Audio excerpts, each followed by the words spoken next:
There is a moment in most financial journeys where progress begins to feel different, not necessarily faster in a visible way, but structurally different, as if the underlying system has shifted, and for many people, that moment tends to occur somewhere around the first $20,000. Not because the number itself carries any inherent power, but because of what it represents in terms of behavior, accumulation, and system formation. At lower levels of savings, progress often feels fragile. Every expense has the potential to reset momentum. Every unexpected cost can erase weeks or months of effort. And because of this, financial thinking tends to remain short-term, focused on maintaining balance rather than building structure. But as that balance approaches a threshold like $20,000, something subtle begins to change. The system gains a degree of stability. Not complete stability, but enough that individual disruptions no longer collapse the entire structure. This is the first turning point. It is not about the size of the number. It is about the shift from instability to partial resilience. At this level, money starts to behave differently. Instead of acting purely as a buffer against expenses, it begins to function as a base. A base that can absorb shocks without immediate consequences. And this changes behavior. Because when the system is no longer constantly at risk of collapse, decisions can extend beyond immediate survival. They begin to incorporate time. And time is where the second layer of change emerges. Once a financial base exists, even a modest one, it becomes possible to think in sequences rather than isolated actions. Saving is no longer a reaction. It becomes a pattern, a repeating structure that builds upon itself. This is where many people begin to notice that progress feels less dramatic, but more consistent. The highs are lower, but the lows are also less severe. And this consistency is not accidental. It is a property of systems that have crossed an initial threshold. However, this is also where a common misconception begins. Reaching $20,000 can create the illusion that the hardest part is over, that the system will now continue to grow automatically. But this is only partially true. Because while the system is now more stable, it is not yet self-sustaining. It still depends heavily on input. And this is where the distinction between a turning point and a final state becomes important. A turning point changes direction. It does not complete the journey. At this stage, the role of behavior becomes even more significant. Because the system is strong enough to grow, but also strong enough to hide inefficiencies. Small leaks, inconsistent contributions, or unnecessary expenses may no longer feel impactful in the short term, but over time, they can slow progression significantly. This is the paradox of early stability. It reduces pressure, but it can also reduce urgency. And without urgency, consistency can weaken, which is why many people plateau shortly after reaching this level. Not because the system stops working, but because the behaviors that built it begin to relax. There is also a mathematical layer to this transition. Below certain thresholds, growth is almost entirely driven by contribution. Above those thresholds, growth begins to include a second component, return on existing capital. At $20,000, this second component is still small, but it exists, and its presence introduces a new dynamic. Growth is no longer linear. It begins to curve, slightly at first, but increasingly over time. However, this curve is not immediately visible. In fact, it often appears flat, which can create the impression that progress has slowed, even when the underlying system is improving. This is another reason why $20,000 is not a final point. It is the beginning of a phase where progress becomes less obvious, but more structurally meaningful. There is also a psychological shift that occurs around this level. Before reaching it, money is often seen as something that is difficult to hold on to. After reaching it, there is a gradual shift towards seeing money as something that can be maintained and grown. This shift in perception influences behavior in subtle ways. Decisions become less reactive, more deliberate, less about immediate outcomes and more about positioning. And over time, this shift compounds just like the capital itself. But again, this is not a permanent transformation. It requires reinforcement. Because without continued alignment between behavior and system, the structure can stagnate. And this is where the idea of thresholds becomes important. Financial progress is rarely smooth. It tends to move in stages, each stage defined by a different dominant force. At very low levels, survival and balance dominate. At intermediate levels, like around $20,000, stability and behavior dominate. At higher levels, capital and compounding begin to take over. Understanding which stage you are in determines what actions are most effective. And misalignment between stage and strategy is one of the main reasons progress slows. So when people say that everything changes after $20,000, they are partially correct. But the more accurate statement is that everything begins to change. The system becomes capable of supporting growth in a different way. But it does not guarantee that growth will occur. That still depends on how the system is managed. And this brings us back to the core idea. A turning point is not defined by the number itself, but by the shift in how the system behaves. And $20,000 represents a level where that shift becomes noticeable, where stability replaces fragility, where patterns replace reactions, and where time begins to play a more meaningful role. But it is not the final stage. It is the point where the system becomes ready for the next phase. And whether that phase unfolds depends not on the number, but on the consistency of the behavior that follows. Because in financial systems, progress is rarely determined by reaching a threshold. It is determined by what happens after you cross it. And when you continue beyond this point, another layer of the system begins to reveal itself, one that is not immediately visible at $20,000, but becomes increasingly important as the structure expands, and that is the transition from effort-driven growth to system-assisted growth. Up to this stage, most of the progress has been directly tied to input. Money is added, and the total increases in a relatively predictable way. The relationship between effort and outcome is clear.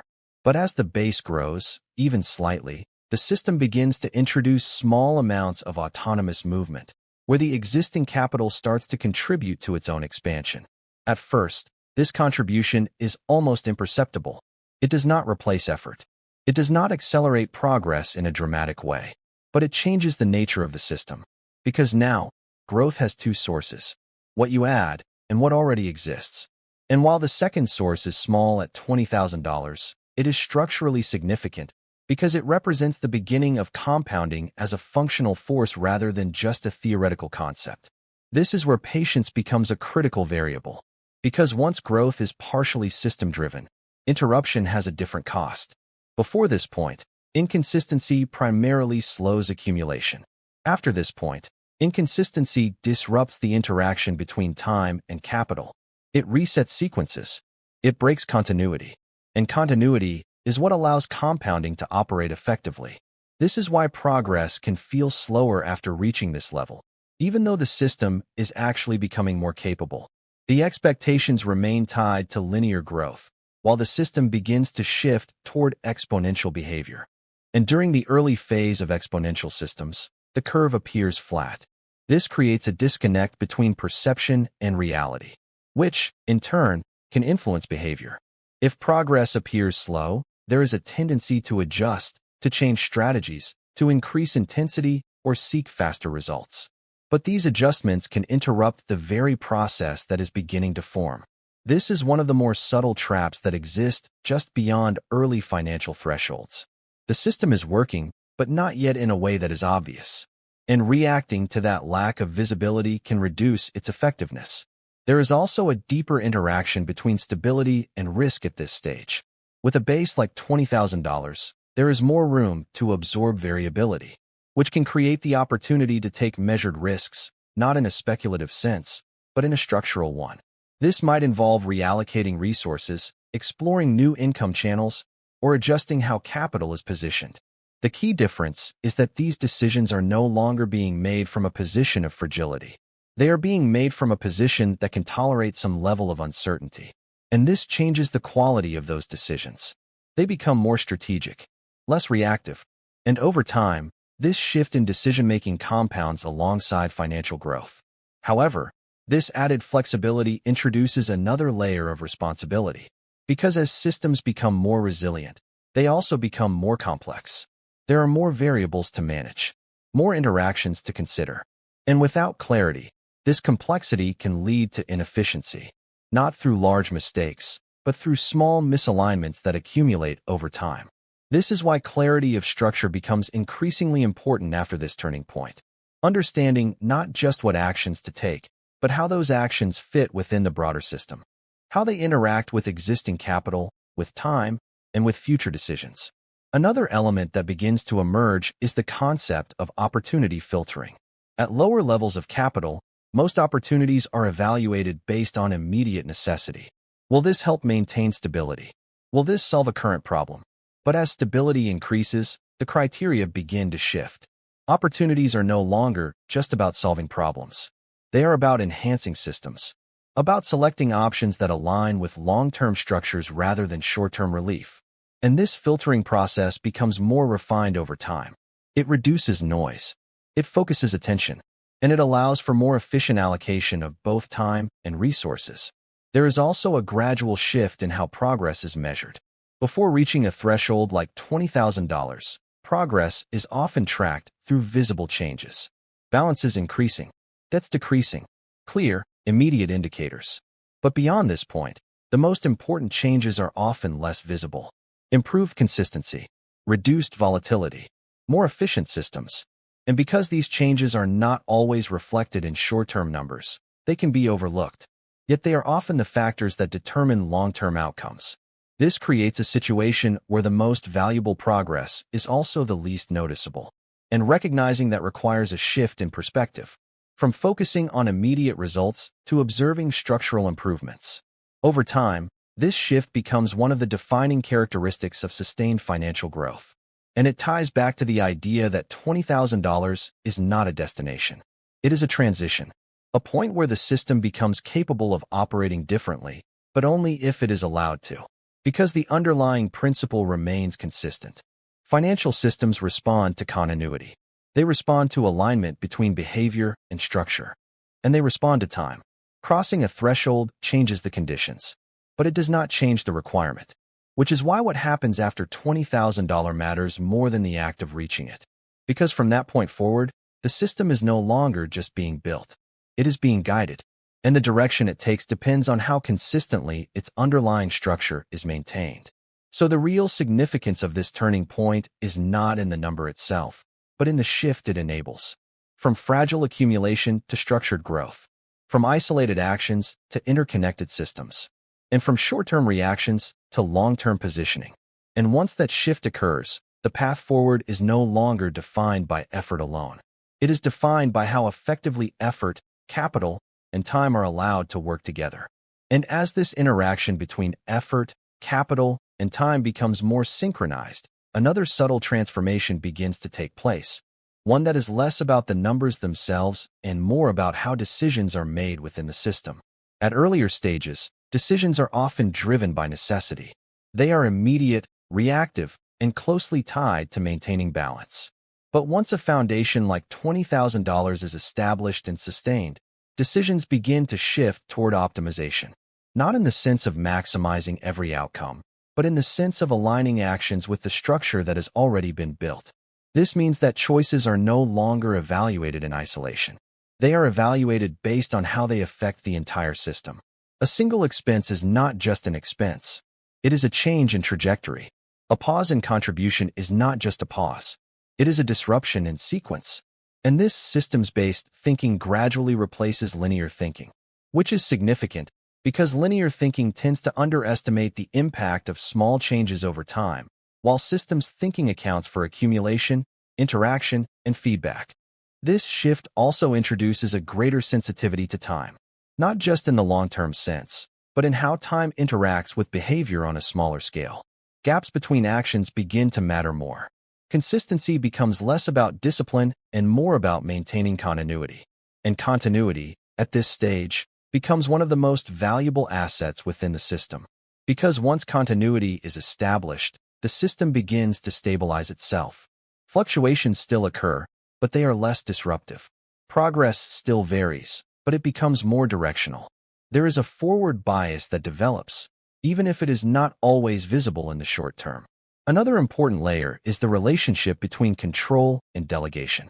In the early stages, most financial activity is directly controlled. Every action requires attention. Every decision requires input. But as the system grows, there is an opportunity to delegate parts of the process, not necessarily to external entities, but to the system itself. Automation, repetition, and structured routines begin to take over. And this delegation reduces cognitive load. It allows the system to function with less constant oversight, which in turn makes it more sustainable over long periods. Because systems that require constant attention are more likely to break down under real-world conditions. But systems that can operate with partial autonomy tend to persist. There is also a refinement in how risk is perceived. At lower levels, risk is often viewed in binary terms. Something is either safe or unsafe. But as the system develops, risk becomes more nuanced. It is evaluated in relation to the entire structure. A decision that carries risk in isolation may be acceptable within a stable system, and a decision that appears safe in isolation may introduce inefficiency when viewed in context. This more nuanced understanding allows for better calibration, not avoiding risk entirely, but positioning it in a way that does not destabilize the system. And over time, this calibration contributes to smoother growth. Another dimension that emerges is patience with delayed feedback. In early stages, actions tend to produce relatively quick and visible results. But as systems become more complex, the feedback loop extends. The effects of a decision may not be fully visible until much later. This requires a different kind of discipline, not just the discipline to act, but the discipline to wait, to allow processes to unfold without constant adjustment. And this patience is often what separates systems that continue to grow from those that plateau. Because frequent adjustments, even when well-intentioned, can interrupt underlying processes that require time to develop. There is also an increasing importance placed on alignment between income and spending, between goals and behavior, between short-term actions and long-term direction. Misalignment at this stage does not always produce immediate negative outcomes, because the system has enough stability to absorb small inconsistencies. But over time, these inconsistencies accumulate, and they can gradually reduce the efficiency of the system, which is why alignment becomes less about perfection and more about consistency, ensuring that actions, even small ones, are generally moving in the same direction. And when this alignment is maintained, the system becomes more coherent, more predictable, and more capable of sustaining growth without constant correction. All of these changes reinforce the idea that $20,000 is not a point of arrival, but a point of transition into a different mode of operation. A mode where the system is no longer fragile, but not yet fully autonomous. Where behavior still matters significantly, but begins to interact with structure in more complex ways. And where progress becomes less about visible jumps and more about sustained direction. Over time, as these dynamics continue to develop, the system gradually shifts further toward a state where capital begins to take on a larger role, where the contribution of existing resources becomes more noticeable, and where the balance between effort and outcome begins to tilt. But that shift depends entirely on what happens after this initial turning point, on whether the structure that has been built is maintained, whether the habits that created it are preserved, and whether the system is allowed to operate without unnecessary interruption. Because in the end, the significance of $20,000 is not in what it provides immediately, but in what it makes possible. A different relationship with money, a different structure of decision-making, and a different interaction with time. And once those shifts begin, the path forward is no longer defined by reaching the next number alone, but by how effectively the system continues to evolve beyond it.